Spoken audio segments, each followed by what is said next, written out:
He programado una simulación para entender cómo una simple enfermedad puede convertirse en una epidemia mundial con cientos de millones de enfermos. Y también para ver si hay soluciones para evitar llegar a ese punto. Ya había hecho un primer video sobre la selección natural que tuvo mucho éxito, y lo que me encanta de este tipo de videos es que a menudo son muy contraintuitivos. Además, este video seguramente les recordará muchas decisiones muy drásticas que se tomaron durante la epidemia de COVID-19. Estamos en guerra. Y el hecho de visualizarlas con pequeños personajes reales en una ciudad falsa permite entender mucho mejor por qué se tomaron. Vamos a empezar con una simulación extremadamente simple. Vamos a colocar en una zona cerrada a 99 criaturas sanas y una criatura enferma. A lo largo del video vamos a ir haciendo más compleja esta simulación para realizar diferentes experimentos. Por ejemplo, ver qué pasa si ponemos un festival de música o incluso probar si el confinamiento es realmente una solución. Obviamente es muy importante, debo recordarlo, voy a hacer mis observaciones desde mi punto de vista de aficionado. No estoy absolutamente nada formado en este campo y realmente deben ver este video como entretenimiento y curiosidad. Me basé mucho en los trabajos de Primer y de 3 Blue 1 Brown. Traté de hacer un video más accesible y visual, pero si quieren profundizar en el tema, sus videos son excelentes y se los dejo en la descripción.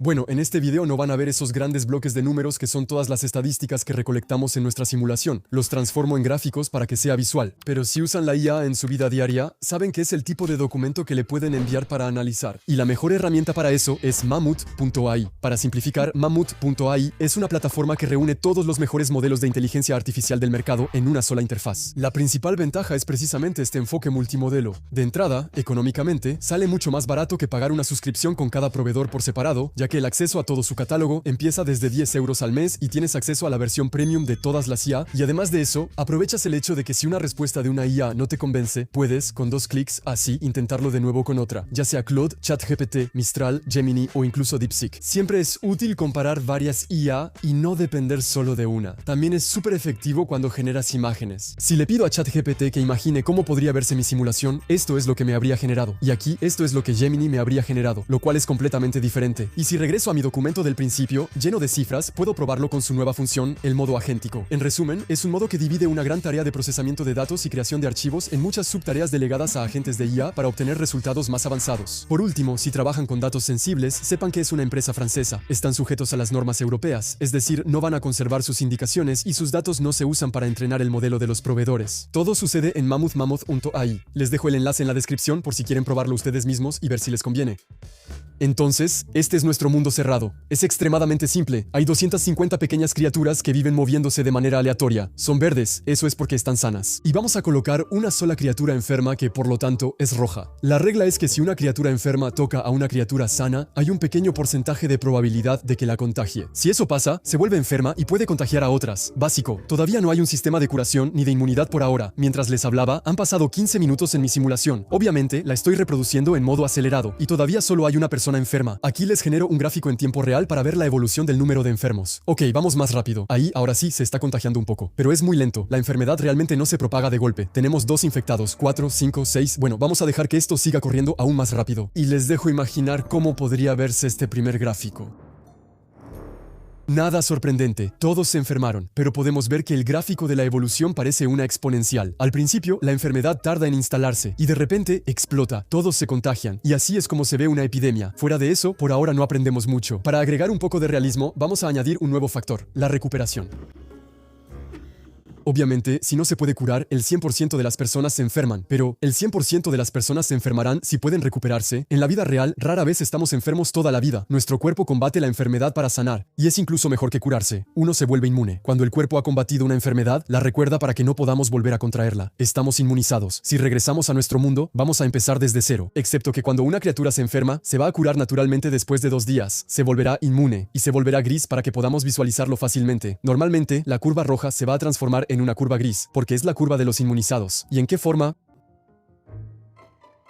Ok, de acuerdo. El inicio es el mismo que en el primer experimento, excepto que aquí se forma un pico mucho más bajo que antes, porque las criaturas se curan, y de hecho mientras más criaturas inmunizadas hay, menos enfermos hay, y la enfermedad termina por desaparecer. Eso es súper interesante de saber. Eso es lo que queremos hacer nosotros, hacer desaparecer la enfermedad. Y vemos que hay 2 personas que nunca se enfermaron, y aún así hay 248 que sí se enfermaron, ¿verdad? No es una situación perfecta. Tendríamos que encontrar soluciones. En todo caso, si toda la ciudad nos enferma, eso muestra que podemos tener una inmunidad colectiva, pero volveremos a eso un poco más tarde. Todo nuestro reto es lograr encontrar encontrar soluciones para mejorar este resultado. Será mucho más claro en el siguiente experimento, porque vamos a transformar esta simulación en una ciudad, con casas. Pero antes de eso, es absolutamente necesario que les presente el único concepto que nos será útil en este video. Es el único concepto que parece un poco serio, pero que en realidad es muy sencillo de entender. Si quisiéramos actuar como científicos, observaríamos en nuestra simulación, mientras la epidemia se desarrolla, cuántas personas en promedio va a contagiar una persona enferma. Es un número fundamental y es lo que llamamos el R0. Pues bien, significa que una persona enferma contagia a 2 personas en promedio. Esto es súper importante para entender la peligrosidad de un virus. En mi simulación, con los parámetros que elegimos, el R0 es de aproximadamente 2 virus. Para darles una comparación, en promedio, se dice que la gripe tiene un R0 de 1 a 1.3. El COVID inicialmente era de 2 a 2.5. La viruela es de aproximadamente 6 y el sarampión de hecho está entre 12 y 18. Sí, es muy fuerte. Es realmente para dar una escala, ¿eh? Obviamente eso varía según muchos parámetros diferentes. El R0 también se puede calcular con esta ecuación que está compuesta por 3 variables muy simples. Y si se las muestro, no es porque vayamos a hacer matemáticas. De hecho, es la única ecuación que vamos a ver. Es para que entiendan que para reducir los daños que causará una epidemia, pues tenemos que lograr bajar esas 3 variables para al final bajar el R0. Ese es el reto. Y será aún más claro cuando les muestre esto en nuestra ciudad virtual. Esta vez vamos a agregar casas. En cada casa vamos a alojar a 3 criaturas. También vamos a añadir lugares de encuentro. Podrían ser centros comerciales, gimnasios, restaurantes. Son lugares donde la gente se encuentra. Nosotros vamos a agregar oficinas y parques. Cada criatura está asociada a un lugar específico. Y cada día sigue una rutina muy monótona. Claramente se nota que no pensamos mucho en la felicidad en esta ciudad. Cuando se despierta, va a trabajar. Y cuando termina de trabajar, regresa a casa. También voy a agregar una pequeña modificación en la regla de contagio. Aquí he condensado todo en un mini espacio. Y entonces las criaturas van a estar tocándose todo el tiempo cada vez que van a su lugar. No es muy realista y todas se contagiarían de golpe si lo dejara así. Así que ahora, solo cuando están en un lugar con una persona enferma, tienen la posibilidad de enfermarse ellas mismas. Listo, vamos a hacer un primer experimento pequeño y rápido con este sistema de ciudad. Quiero mostrarles que el R0 puede ser diferente de una ciudad a otra. Este va a ser nuestro pueblo rural. Para exagerar un poco, hay mucho menos espacio compartido y por lo tanto, muchas criaturas trabajan en sus casas. Por el contrario, esto es una gran ciudad. Todas las criaturas van a trabajar en espacios compartidos. Inicio la simulación. Les muestro el valor del R0 en tiempo real.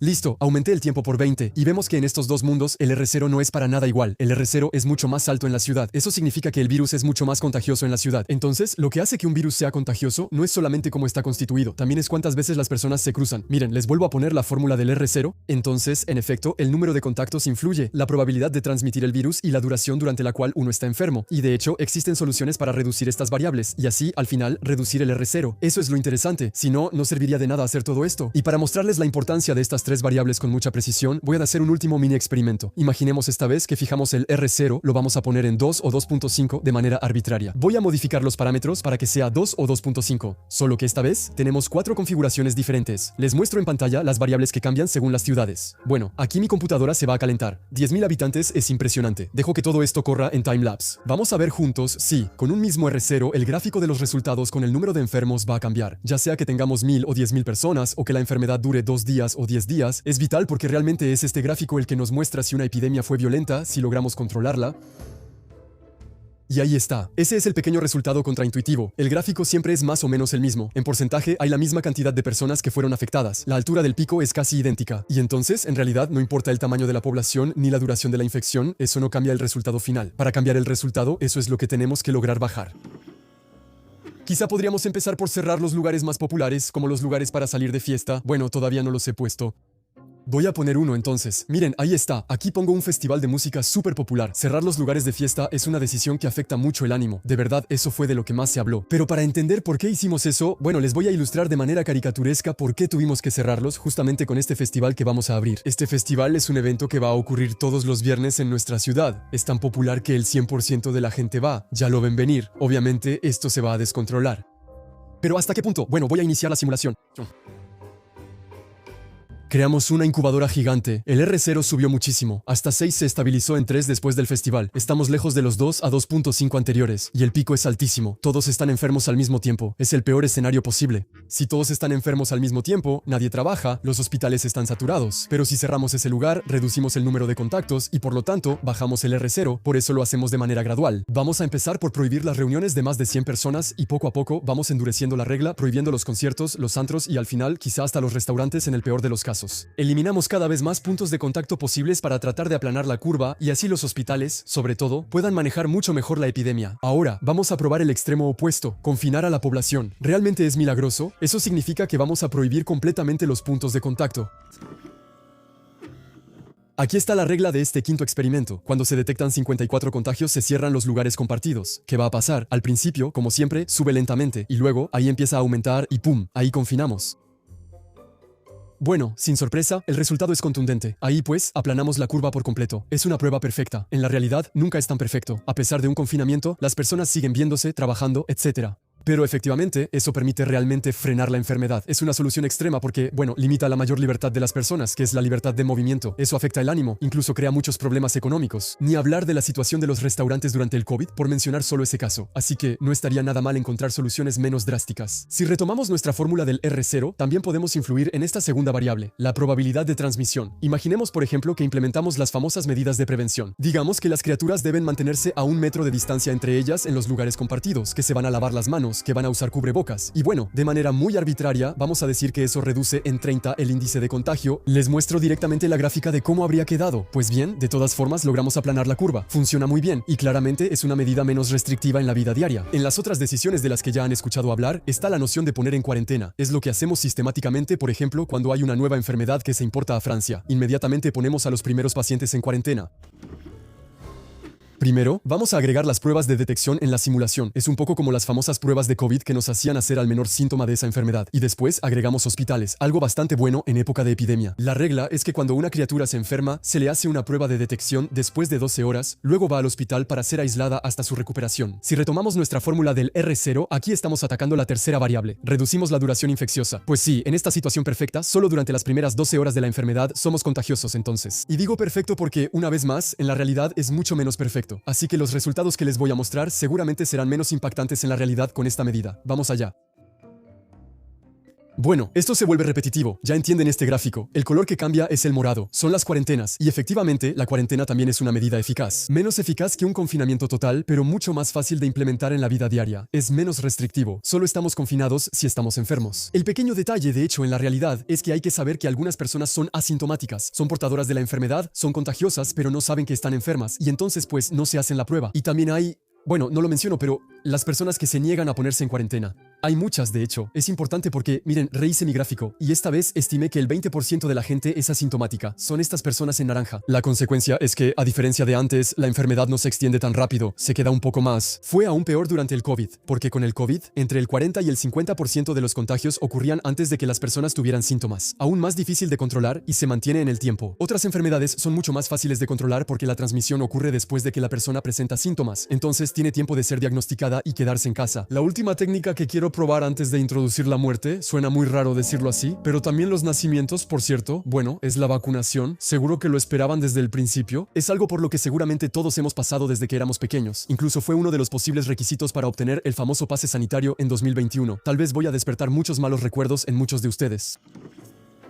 Quito los hospitales y pongo médicos en su lugar. Son estos edificios. Cuando se detecten 20 casos, obligaremos a toda la población a ir a vacunarse. Se volverán azules y eso significará que están inmunizados. Y sí, la vacuna es algo que tarda en llegar en una nueva epidemia porque hay que hacer investigaciones y muchísimas pruebas antes de poder crear una y ponerla en el mercado. Pero el principio es muy importante. Vamos a inmunizar a las personas contra la enfermedad antes de que la contraigan. Una vez más, lo simplifico. No voy a dar una clase. Ese realmente no es el objetivo de este video. No soy un experto en eso y no los animo en absoluto a hacer nada. Pero vamos a iniciar nuestra simulación y ver qué pasa.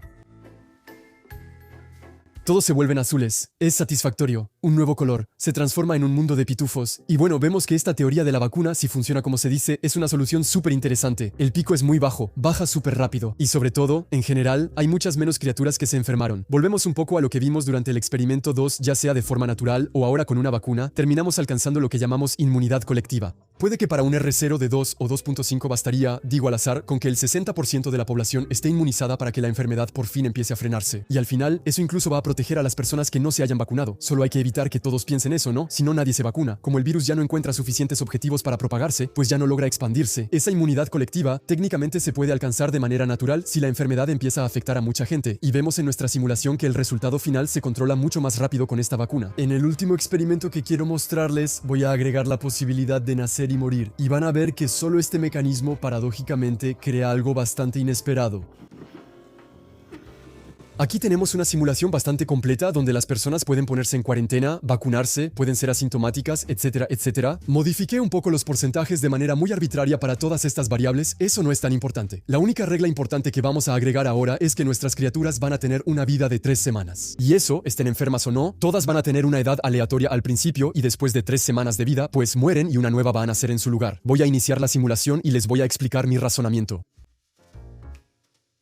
Ahí pueden pensar que eso no va a cambiar mucho, y sin embargo, lo que cambia es que, aunque una criatura fuera inmune, pues por definición, si muere y otra nace, esa nueva no será inmune. No sé si notan la sutileza.